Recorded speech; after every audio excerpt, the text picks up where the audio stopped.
Hey everybody, it's Brad with the Big Family Homestead, and in this video we are talking about seeds, our seed sprouting setup, how, when, why, all the yada yadas and yippee skippies. So without any further ado, here we go.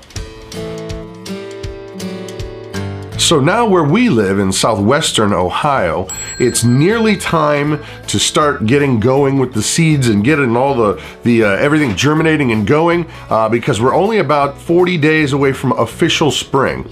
So that means that we really have to get working. Now I wanted to take some time to show you what we do with our seeds because first of all, it doesn't cost us anything. We don't go and buy all the little who's-its and what's-its anymore. I'll show you what we've done now, or what we're doing now rather, and what we've done in the past. But over the past 3 seasons, we've been doing it where we'll make our seed pots out of regular old newspaper.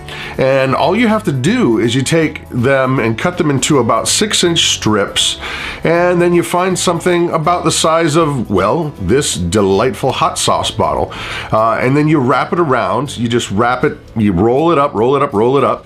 And next you just kind of fold the bottom corners in. And then after that, it's really, really basic, easy stuff. You kind of fold down the top, kind of like you're rolling down a sock. But what's going to happen is when you put your dirt in there, it's going to kind of shore everything up. And you simply just go ahead and put the dirt into these cups. You don't mash it in there real hard at all. You want it nice and loose, but when the dirt gets in there, it kind of pushes out a little bit. Then simply we put them all in a tray just like this, and you water from below. That's really, really important. You water from below. Once you got your seeds in there, you just go ahead and put them in this tray, water it up, and you are ready to rock and roll. In our house too, we don't have a whole lot of space. There's a good amount of us in one tiny house. So we have to make do with what we have in terms of not having a specific greenhouse that we can sprout these seeds in. So what we've done is we've actually just taken a regular old metal rack, and it sits in a storeroom area, but you use a regular shop light, and we use 2 different color temperature bulbs. That way the seeds, when they're sprouting, the plants can get 2 different color temperatures of light. As to when you're actually going to get your seeds going inside and outside, there is an awesome tool called the Clyde's Garden Planner.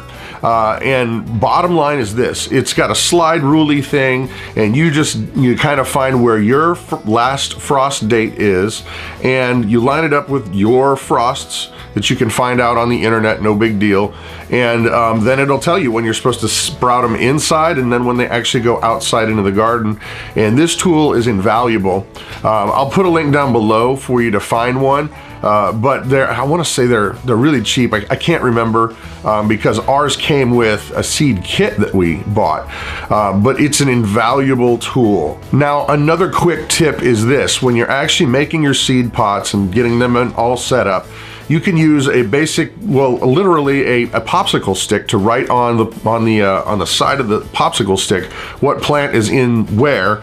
That way you don't get confused. If things get moved around, you're not going to plant tomatoes in a certain spot where you thought you were planting something else. So it's a cheap, easy, most likely free, because I mean, who doesn't have popsicles at their house, right? Now, another quick tip is this. People ask us all the time what we grow, and it has gone, we used to be really bad about trying to grow a million different things because, oh, these seeds look cool, that looks neat, we should try that. But the reality is that when we do that, 90% of the time, those odd things that are not right now in our diet, we end up not liking, generally speaking, or you have so much of it and blah, blah, blah. The point is this: grow what you eat, okay? What you like to eat, grow that. You can throw in a couple oddballs or new tries. I definitely think that's really, really a good idea, but generally don't try something or try to grow a lot of something that you don't already eat. And if it's something that's completely foreign to you, go buy some from the store and see if you're gonna like it before you start sprouting, before you get in your garden, because man, it's a lot of work to tend a garden properly, and you don't want to waste all your time and money and effort on things that you're not going to consume. Now, one final tip for the completely green beginner gardener that you've never really done anything. One thing that's super important is you need to keep your seeds in a place that's warm.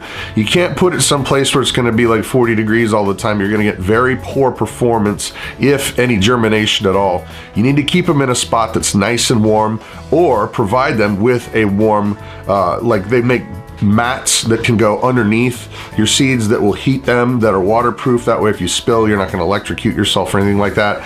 But warmth is absolutely important. So there it is, guys. I hope you liked the video. If you don't mind, like and share and subscribe. It does help our family out. I'm Brad with the Big Family Homestead. You guys have an amazing day.